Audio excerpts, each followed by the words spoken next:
My name's Phil Green. I'm head of the technical function, technical solutions director at Saint-Gobain PAM UK. And as Sheila mentioned, this is one of a series of presentations that we have that we're sharing with you guys to try and develop an understanding and improve an understanding of ductile iron and share some of our information with you guys and hopefully support you in your endeavours in design. So we're going to talk about embedment and hydraulics today, and the object of the CPD today is to share some information and hopefully improve or enhance your understanding of the embedment and hydraulics of ductile iron pipes. The presentation will explain some of the calculations, the theory behind them, and it'll touch on the use of a computer program which helps us understand and calculate embedment and hydraulics, which we'll illustrate at the end. So, in terms of structural design of buried pipelines, it's the determination of the embedment for a pipe and the interaction between the pipe and the materials that you're burying a pipe in. So, in terms of embedment standards, the purpose of structural design is to ensure that pipelines and trenches are designed so that the optimum materials and embedments are selected for the given installation requirements whilst meeting the necessary design criteria. So part of that is to ensure that you don't over-engineer things. You don't always need to embed things in MOT Type 1. You don't always need to encase in concrete. You can use a range of materials for embedment alongside a range of pipe materials, but you need to understand the parameters that drive that selection process. So the European standard for structural design is 1295, and it's in three parts. Part one was the first step towards a European standard, which gives requirements for a European method and identified some of the methods used across Europe. Part two is the summary of those nationally established methods of design. And there's a UK method in there, there's a French method in there, there's various European methods of calculation for structural design in there. And part three is a European common method, but it actually consists of two methods, which are the French and Germans, as the experts in the committee couldn't agree which was the correct one or the right one to do. So there are actually two methods in there as a sort of generic reference point. But very often local territories revert to type 2 and use the methodology that best suits them for their particular region. To add a further complication, the European Plastic Pipes Fittings Association, TEPFA, have rejected both the common method and the UK method, and they've sponsored work on the development of a structural design procedure for plastic pipes, which might be outside the existing 1295. So I would suggest that you take a lot of care when you're looking at other materials and the references they use for structural design and installation. There's also a reference to BS 9295, which is a UK specific guide to the structural design of buried pipeline, and this takes the UK method from 1295 and embellishes and enhances that to build around that for plastic and structured walled materials, so that we cover a wider range of material types, pipe material types in a range of soil conditions. And then within the product standards itself, particularly for us, for ductile iron, there's an EN standard 545 and 598, which are the product standards for our materials. But within those standards, there are informative annexes for the calculation of permissible heights and cover for buried pipelines. So there are a number of reference points for structural design. But I'd always encourage you to start off with 1295, and then from a UK perspective, we then revert to BS 9295. Now, the function of embedment, as it says here, is to reduce load concentrations to acceptable levels. It's to assist the pipe in supporting the top load. It's to prevent damage to the pipe during backfilling, create a stable foundation and minimize settlement, and often to act as a barrier to corrosion. And these loads are top loads from soil and surcharge that are applied at ground level, traffic, buildings, whatever it might be. These are loads that are created within the pipeline. There could also be side loads from the pipe deforming into an oval shape from a horizontal movement produced by anchorage, etc. So there are a number of things that affect the function of embedment. And you can minimize settlement, particularly with gravity sewer pipelines, as the invert dictates their sort of hydraulic performance. So there are a number of reasons why we need to understand embedment and how that can be affected. And you can sometimes use geotextile membranes, for example, in some types of ground, which will also enhance and maintain embedment or the condition for embedment around a pipe. So there are a number of things that can be influenced and affected when you're looking at designing structures and embedment criteria. So in terms of trench condition, trench embedment, the embedment is the zone of material around the pipe, and it's shown for the purpose of this presentation as having three layers. We've got a bedding layer, a side fill layer, and a backfill layer. There are some references and publications which show 4 layers as a lower bedding, an upper bedding, side fill, and backfill. But for buried pipelines, there are 2 main types of embedment. We've got the trench embedment that we show here, and an embankment condition that we'll come on to later. Most pipes are designed and installed in a trench condition, but occasionally there is an embankment requirement, and the simple difference in that is in a trench condition, the original ground level is maintained, whereas in an embedment condition, which we're showing here, you're building up to create a new ground level from a natural ground level. So for an embedment condition, it may be a new build, it may be an embankment that's being created for a highway condition or whatever it might be. So you start from natural ground level and you build up above the pipe as an embedment condition that we show here. We also show on this slide some nomenclature that we use for embedment and structural design. You've got the soffit, which is the 12 o'clock position, the invert, which is the 6 o'clock position, and the springings on a pipe, which are the 3 and the 9 o'clock positions. And these all come into effect or referenced as part of structural design. So if we move on to pipe classification, and this is UK pipe classification, but it's fairly generic, fairly general across territories. There are three main references for pipe classification. We've got rigid pipelines, semi-rigid, and flexible. So to determine the correct embedment requires a knowledge of the load acting on the pipe, the reaction of the pipe, and the interaction between the pipe and the embedment. And these variables of load are dependent upon the stiffness. So again, this is why we're interested in rigid, semi-rigid, or flexible pipes.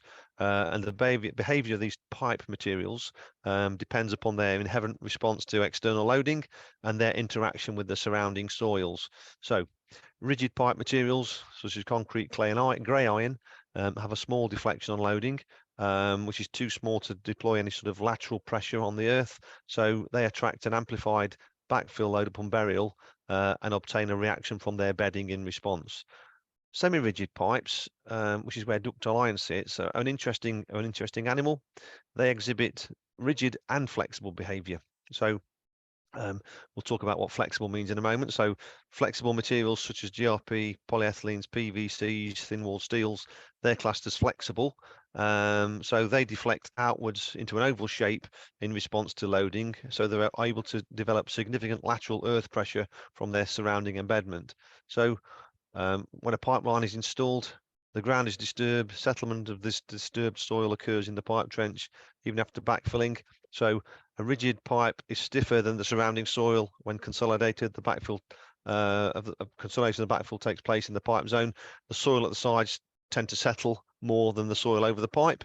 A flexible pipe is less stiff than the surrounding soil, so when it's buried, the column of soil over the flexible pipe settles more than the columns of soil to the sides. So it's this effect of the soil's settlement behavior that will influence the effect of deflection on loading around a particular pipe. So as I mentioned, it can get quite complex, but the backfill behaves in different ways depending upon what the core pipe material is for a trench condition. So just to understand a little bit about pipe stiffness. Pipe stiffness is determined by applying the diametric loads to short lengths of pipe and measuring the deflection. And then for rigid pipes, for example, concrete, a test is used to determine the crushing strength, i.e. the load at which it fails, and the values of the crushing strength for concrete and clays can be tend to be found in the product literature. So when you're designing a pipe for concrete and clay, You need to understand the crushing strength of that material and design your design your trench and your backfill to mitigate and overcome the crushing or mitigate the crushing load on that type of pipe. For semi-rigid pipes, a pipe stiffness is given in the product standards EN 545 and 598, and the load is one within the elastic range, i.e. when you install a ductile iron pipe, there is some allowance for let's say ovality of the pipe within controlled limits. So when you load that pipe, there's an expectation that there will be some slight movement in that pipe. It's not fully rigid, so there'll be some give in that pipe, some movement, some elasticity in that pipe. And then the stiffnesses can be calculated from the thickness, the diameter of the pipe, and the elastic modulus, which is all included in EN 545 to give you what those limits of movement are in terms of the deflection capability of a pipe. And where you have plastic pipes, the deformation is time dependent. So you've got two stiffness values quoted for plastic pipes. You've got a short-term stiffness and a long-term stiffness, and the rationale for that is that plastic pipes, PVCs, polyethylenes, CRPs, over time their properties deteriorate over a given time, and this all can be found out in product literature, but it's useful to understand what the short-term load capability or the short-term stiffness and the long-term stiffness is for a plastic pipe, so that when you create the embedment criteria, you have that long-term stiffness in mind as part of that trench condition and design condition. And often, as I say, those particular stiffnesses can be found in product literature for various materials. Bringing it back to ductile iron, excuse me, pipe stiffnesses are taken from EN 545 and 598, and the stiffness of iron pipe varies by a factor of approximately 80, and it depends on the diameter of the pipe. The stiffness changes based upon diameter. On this picture here, on this diagram, we've got two sets of data for 545. There's the old version and the new version for 545, which was published in 2010. Basically, the revised version completes the conversion from pipe classes to C classes rather than wall thickness references, e.g. K9. So it just illustrates where we've got the PR545 here. It tells you what the difference is in what you might see of historical ductile iron versus where we are now in what's now EM545 2010 as the new version of the standard. So we are, as an industry, where we're innovating on iron. The wall thickness is reducing slightly because you don't need all that wall thickness for corrosion protection, which is what we've spoken about in previous presentations. However, an outcome of that is that if you have a slightly thinner wall, you've got a less stiff pipe. Therefore, you need to be take more consideration into the structural design of ductile iron. So that just gives an illustration of the difference in stiffnesses between historical versions of iron and the later, newer versions of ductile iron. Just talking about earth loads, embankment or wide trench earth loads. In an embankment or wide trench situation, the deflection of a rigid pipe will be less than the compression of the side fill. So basically what you've got there is the outer columns of soil will tend to move downwards relative to the column of soil above the pipe, and the outer columns will cause drag, if you like, friction on the column of soil directly above the pipe, as indicated by the arrows there on the left-hand diagram. And then the load on the rigid pipe will be the weight of the soil on top of the pipe plus the frictional forces of the backfill at the sides pulling downwards. So that will need to be considered. It's not just the weight of the soil directly above the pipe, it's the frictional forces of the side fill settlement at the side of a rigid pipe. For a flexible pipe, you'll get the opposite scenario. So the pipe deflects more than the side fill, and the outer columns will try to support the soil directly above the pipe, as shown by the upward arrows in the right-hand diagram there.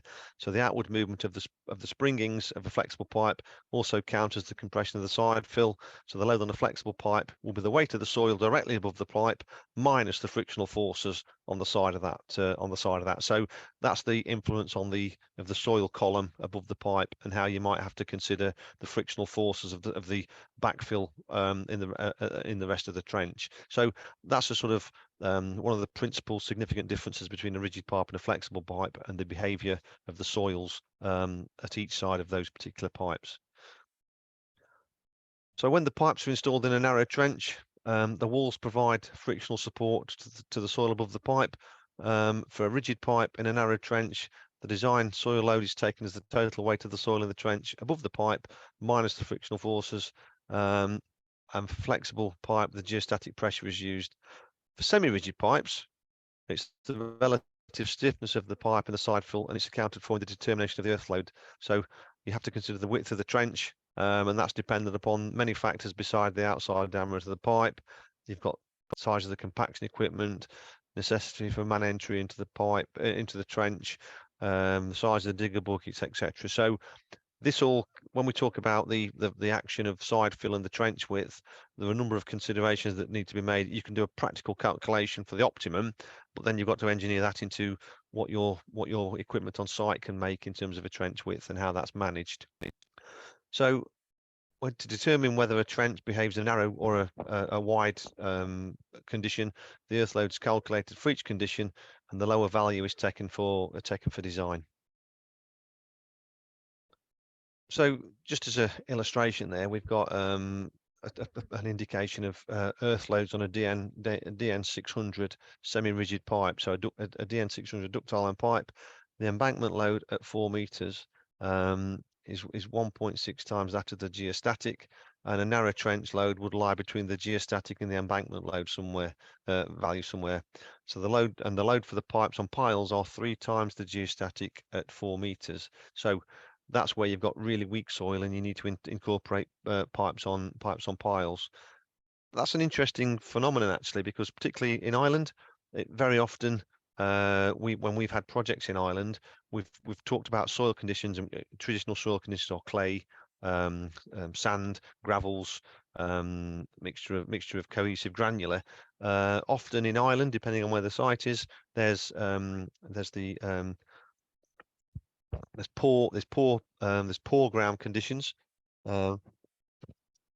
Excuse me, there's peaty soils or poor ground conditions, and where you've got peaty sorts of soils, that's when pipes on piles come into account, because you can't rely upon the soil condition for side fill and support.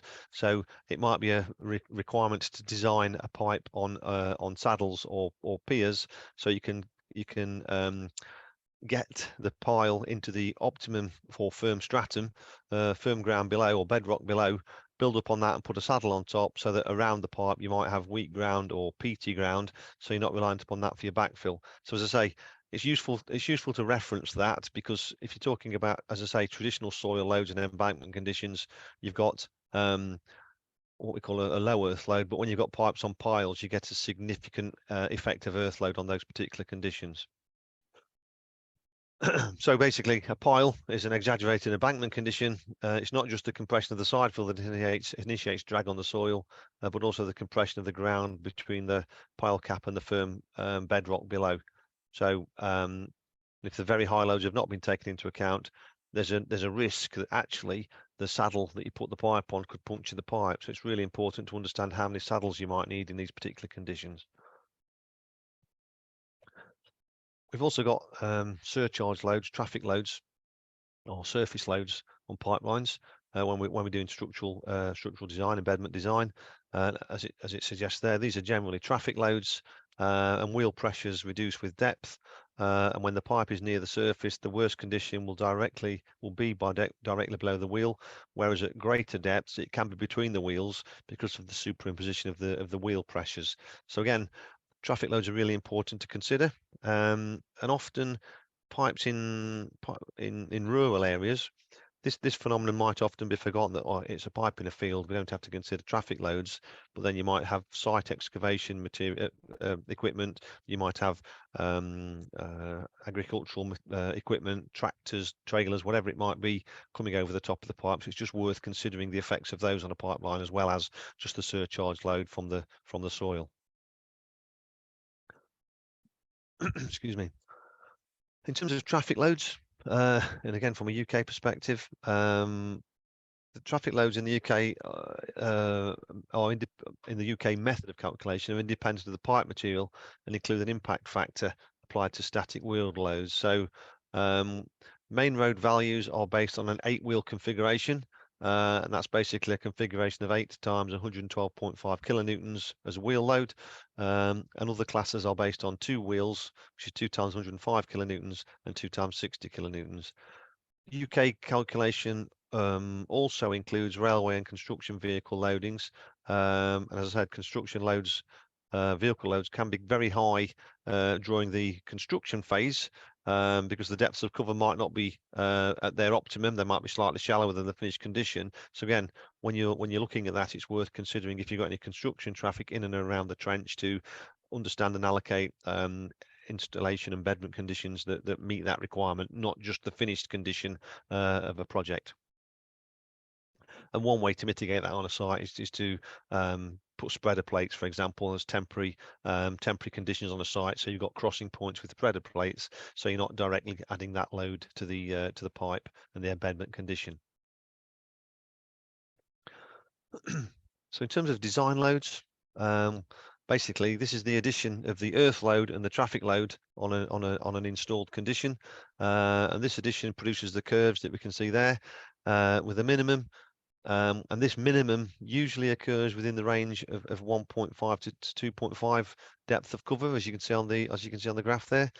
And the minimum recommended depth of cover for a water main in the UK is 0.9 meters to avoid the contents freezing.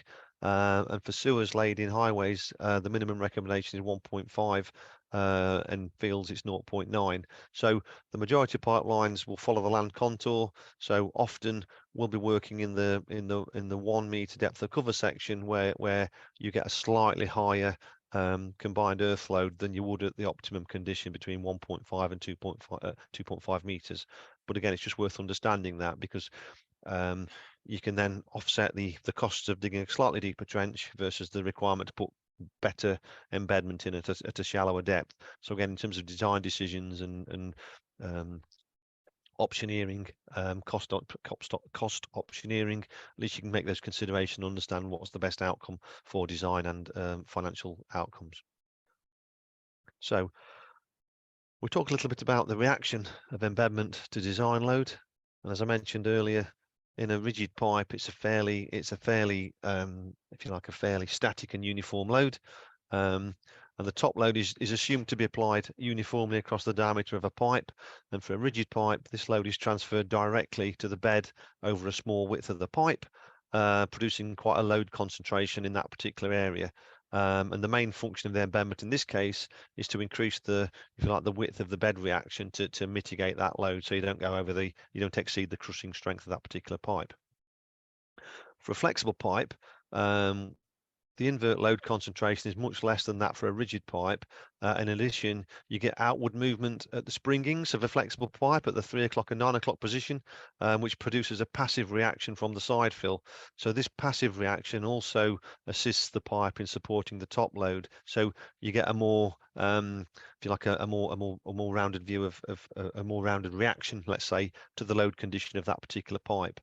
Again, of course, because if it's a flexible pipe, if there's no side fill in there or the side fill is quite poor, that flexibility, that deformation can become too great to exceed the limits. That's when the pipe will fail by crushing in a flexible condition. So again, it's all worth considering that all these things interact with each other. So we have to understand how to design and mitigate for them. So in terms of UK design criteria, it can get quite complicated, but we'll sort of do a sort of overview of the way we apply conditions to this. So the bedding factor for a rigid pipe, excuse me, is the design load times the factor of safety divided by the crushing strength. For a semi-rigid pipe, you've got that allowable ovalization that we spoke about earlier, which is a deflection coefficient multiplied by the design load divided by the pipe stiffness and the embedment stiffness. And for flexible pipes, it's for semi-rigid pipes, but you then have to incorporate also checks for buckling, combined stress, combined strain. So again, even if a pipe is flexible, there's still a limit on the allowable ovalization you can apply to that, because if you go over the recommended limits, you can buckle that pipe and crush that pipe. So again, it's just they're the conditions, or they're the pieces of information to consider as part of the calculation. Often when we're doing structural design, certainly from a Saint-Gobain PAM perspective, we sort of introduce a minimum safety factor of 2 with respect to the ultimate integrity of cement linings on pipes and the leak tightness of joints. That way we know we've got quite a conservative understanding of what might happen, because again, it's interesting to do structural design and have a you have a recommendation for a contractor to install based upon this structural design. When you get to site, there will be variations in that installation due to site conditions. So if you have a factor of safety of 2, minimum factor of safety of 2, there is some let's say wriggle room then for installation. If it's not quite at the optimum design level, you're not going to you've not got a very small factor of safety that could result in a failure. As I say, from a ductile iron perspective, we work on a factor of safety of 2, and in terms of ovalization, the ovalization of a ductile iron pipe, Saint-Gobain ductile iron pipe, can vary from 0.6% at a small diameter pipe right up to 4% ovalization, excuse me, for a pipe at 800 and above. So that ovalization limit is there to maintain performance of the pipe and keep the bending stresses to acceptable levels. In terms of soil descriptions, again, these are references in 1295, but the standard I spoke about in the first couple of slides, the European Standard, Structural Design Standard. So there's a table in that particular standard that illustrates soil conditions, and I'm sure you guys who've done any kind of structural design, embedment design are familiar, or you've seen the references that we speak about here. But this is sort of criteria of different soil types, and these soil types give different levels of performance in terms of structural strength. So basically S1 and S2, bed and side fill with processed granular soils. S3 to S5 is bed and side fill with selected as dug materials, and which decreases in quality from S3 to S5. So that basically means the poorer S3 is reasonably good as dug material. S4, S5 it gets poorer quality soils, and S5 really is only recommended for use with semi-rigid pipes. There's also a criteria which is D, which is basically laying a pipe on a trimmed trench bottom, a flat trench bottom, and it performs in the same criteria as S1 to S5, but that's only recommended for semi-rigid pipes. I don't think you'd see a recommendation anywhere for flexible pipes or rigid pipes to be put on a trimmed trench bottom. They always look at a bed criteria, but you can do that with ductile iron as a semi-rigid. So so basically, as I say, these are all referenced in 1295, and there's various notes within that standard that talks about design procedure. The embedment stiffness is modified to account for the stiffness of the native soil, and it can be seen that there's a significant improvement in the embedment stiffness with compaction of these soils as well. So you can use these soils, and then you can compact these soils as well. So if you're looking for a particular soil stiffness from a particular type of material, you can compact these soils as well to increase the stiffness that you get from these types of soils. But you need to understand what the native soils are to understand how you can apply vibroplate or compaction to that to get a particular outcome that you're looking for. The other thing as well with these particular side materials, these types of materials, for plastics pipes, PVC and polyethylene, there is a recommendation to limit the long-term ovalization to 6%, although some current manufacturers' literature claim ovalization up to 15% are completely safe for polyethylene pipes. Having said that, it's again down to you guys in design to understand what your factors of safety are and what your ovalization criteria are to manage and prevent buckling and maintain functionality in pipes. So again, it's really interesting that when you do an embedment calculation, you can use different soil types, but you then have to do different things to that soil to get the right loading criteria. So what I'm trying to show here is a embedment example for a main road with a main road traffic surcharge. So basically the table's read from bottom up. I've used DN 400 to EN 545, and I've used PE 100 SDR 17 at 450 as an example illustration. These have similar internal diameters. The first column gives the embedment class for ductile iron in yellow. An additional class of embedment has been included, poor soils, and this is how, the class is having zero stiffness.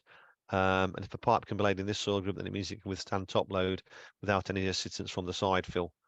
In this particular table, the depths of cover are given above the pipe sizes.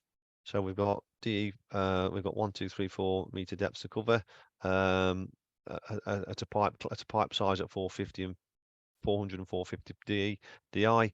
We've got DI 600, 710 PE, and 800 and PN PE 900. So these give an indication of the, if you like, the comparisons between the two pipeline materials and the different types of soils that can be used for those materials. So if you notice on this table, ductile iron in the smaller diameters, certainly up to 600, you can use really poor soils. You know, S1 and S2 are good conditions. S3 are getting worse. S4 getting even worse. S5 is really poor soil, but you can still use ductile iron in an S5 soil condition. And what you see with what those black boxes show are the embedment class for the latest, the new ductile iron standard. So for 450, 400 and 600, you can still use S5 soils, but when you get to larger diameters of ductile iron, you have to be mindful that the S5 can sometimes be out of the scope of use for those particular soil stiffnesses at those particular sizes in a main road. Just to again illustrate that for a field surcharge, I guess where there's no traffic load, similar scenario here, and we're just looking at that as a field surcharge. It's the same pipe size as a 400 to 450 PE comparison, a 600 to PE 710 comparison, an 800 to PE 900 comparison, and you can see there that the performance of PE does improve, but it never quite gets into that D/S5 box at the top there. Really poor soils. So with ductile iron, you can use really poor soils right across the range for all those particular sizes. And again, the reason this is important is if the soils are poor soils and can't provide the relative structural support that's required, you might have to bring in imported bed and surround. And when you bring in imported bed and surround, there's a cost of doing so. So if you can use the native soils, even if they are poor, if you can use those native soils as an embedment condition, you are mitigating costs of carting materials away and bringing in new bed and surround materials. So that just gives an illustration of the comparison on that particular condition. Safe depths of cover for ductile iron water pipe with a main surcharge. So there's an illustration here. We in the Saint-Gobain UK, we've adopted the UK method and developed tables which give acceptable depths of cover for each particular condition and embedment class. So again, that just gives a quick summary there of the different types of material, the compaction condition, and the minimum depths of cover that you can use with pipe materials up to the maximum depth of cover. So we're fairly comfortable from 0.6 right up to 6 meter depth of cover in most conditions. If you do have a depth of cover less than 0.6, you can still use ductile iron, but you might need to do more with the backfill and surround for that particular condition. Excuse me. So in summary, correct embedment is essential to guarantee the long-term performance of a pipeline. The standards that we use for structural design are EN 1295 and in the UK 9295. There are at least 12 European methods, so it can get quite complicated if you do refer to 1295. As I said, in the UK, we adopt a national annex that we apply to UK conditions. I'm not sure what the Irish national condition is, which one you adopt, but certainly from a UK perspective, we have a reference point for UK calculations. In 598 and 545, there's an annex that enables us to understand a bit more about the ovalization of the pipe barrel. And in summary, ductile iron pipes, because they're semi-rigid, they can be laid in poorer soils, in a wider range of poor soils, without the need for graded backfill. So again, in terms of understanding the criteria for installation and embedment, ductile iron has a broader spectrum of fields of use than, let's say, polyethylene or plastic PE pipes, PVC pipes, because of its inherent stiffness. So that's a very quick tour through structural design and embedment. As I mentioned, we're not going into a lot of detail, but hopefully that gives a flavour of the standards used and some of the things to consider when structural design of pipelines is part of the process. I'll move on to talk a little bit about hydraulics now, pipeline hydraulics. And again, this is sort of high level introduction to things that we consider as part of that calculation for hydraulic flow in a pipeline.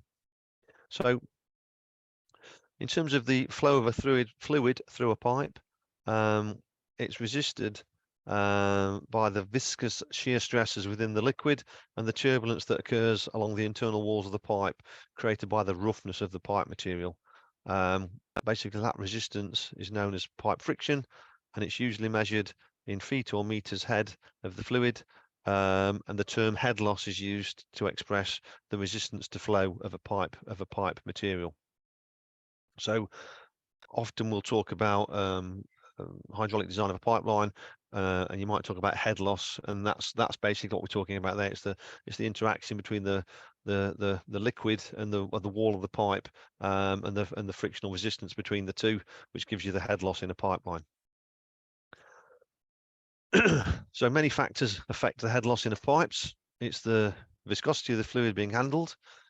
Again, this can be influenced by if it's a water condition or a sewage condition, what the size of the pipe is, the diameter of the pipe, what the roughness of the internal surface of the pipe is, if there are any changes in elevations within the system. If you get highs and low points, that can affect the flow, creating head loss, and the length of travel of the fluid through a pipeline. Now, there is a calculation to understand what that friction is. I'm not going to pretend I understand that and can explain it in detail, but there is a calculation that illustrates how friction is calculated. And basically, the pressure drop caused by the friction is given by the equation which we're showing here, and the shear stress T is a function of the viscosity of the fluid and the rate of change of velocity at the pipe wall, which in turn is a function of pipe roughness. So there's lots of things that interact with each other here to produce friction, and as a result influence the head loss of a particular pipeline. When we're calculating flow in a pipeline, there are a number of different equations that are referenced. There's the DARCY-WEISBACH equation here, and again, I'm not going to go into too much detail. I'll give an example of that, only to suggest that there's a calculation here that can manage or measure what the head loss is due to friction in a pipeline. And as I say, the factors there are the friction factor, pipeline length, the diameter of the pipe, the velocity of the fluid, and the acceleration due to gravity of the fluid. So that's how we get to a point at which we can measure the friction. It's an interesting calculation, although they can only be necessarily calculated and established through experimentation. So this will give an indicator, but often experimentation defines what the actual outcomes are in terms of friction. There's also the Colebrook-WHITE equation. This is an interesting one, because this combines experimental results of studies of turbulent flow in smooth and rough pipelines. So again, there's a factor in there, and the friction factor appears on both sides of the equation. So the determination of friction is required. You have to have a number of iterations for a numerical solving method. So Colebrook-WHITE is an iterative calculation to get to a point at which you understand what the friction is in a particular pipeline. So again, I'm not going to try to explain that or pretend I understand it to the depths of detail, but it might be something that you guys have encountered or come across in fluid dynamics and pipeline design.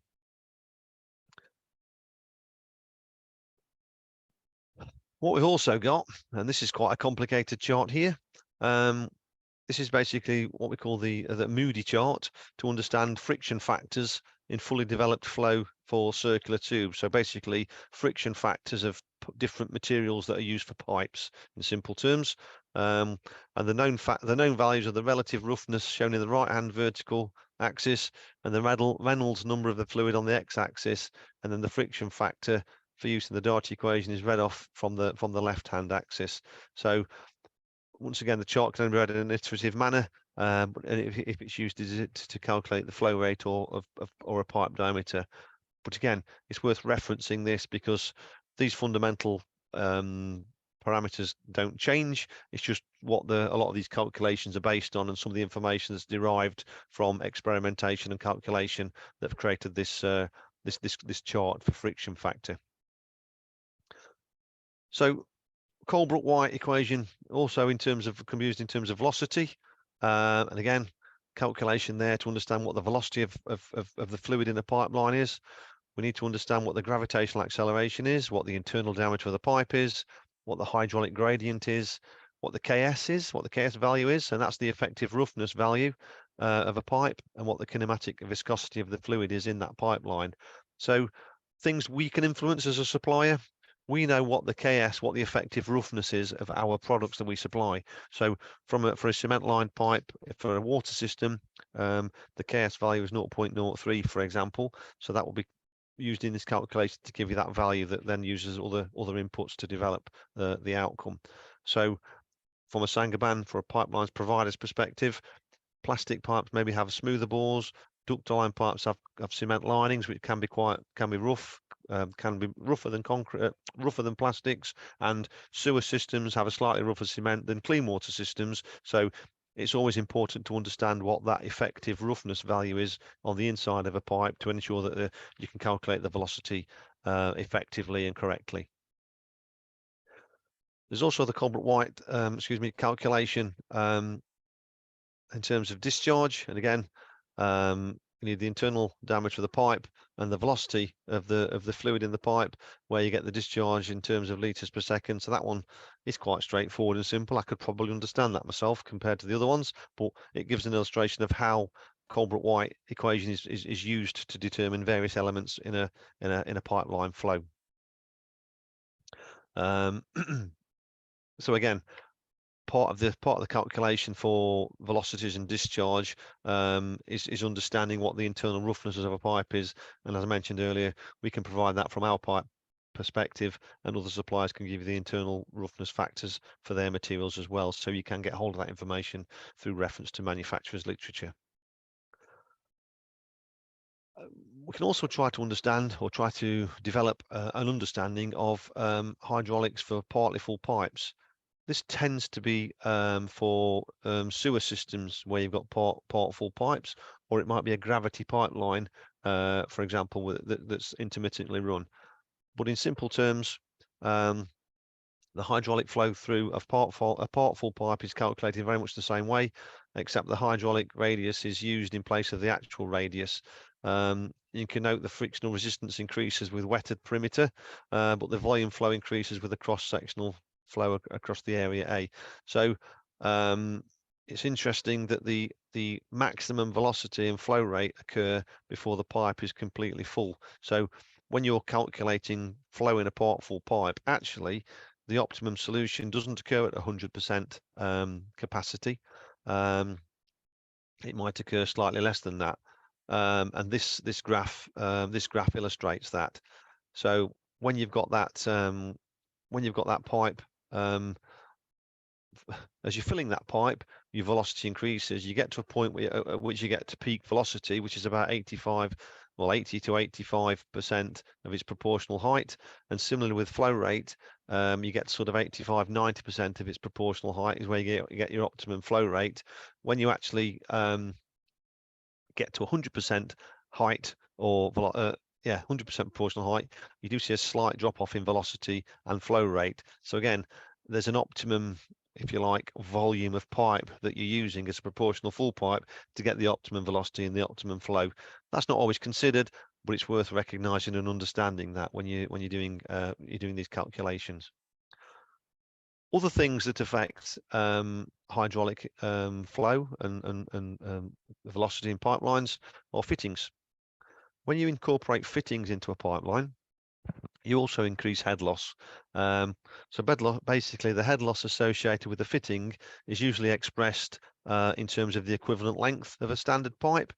And in here we give an example there. So a DN 390-degree bend in terms of head loss is equivalent to having an additional 10.4 meters pipe length on that pipe for your hydraulic calculation. So you get as I say, you get an equivalent pipeline length to add to that pipe to work out what the head loss might be. And these values are available in tabular form. Again, from a Saint-Gobain PAM perspective, we have a table of excuse me, we have a table of, if you like, shapes and sizes with the appropriate head loss associated with that particular shape and size that you can then add to a pipeline to get the equivalent pipe associated with fittings to get the total length that you need to do your calculations on, sorry, your theoretical total length that you need to do any calculations on for hydraulic purposes.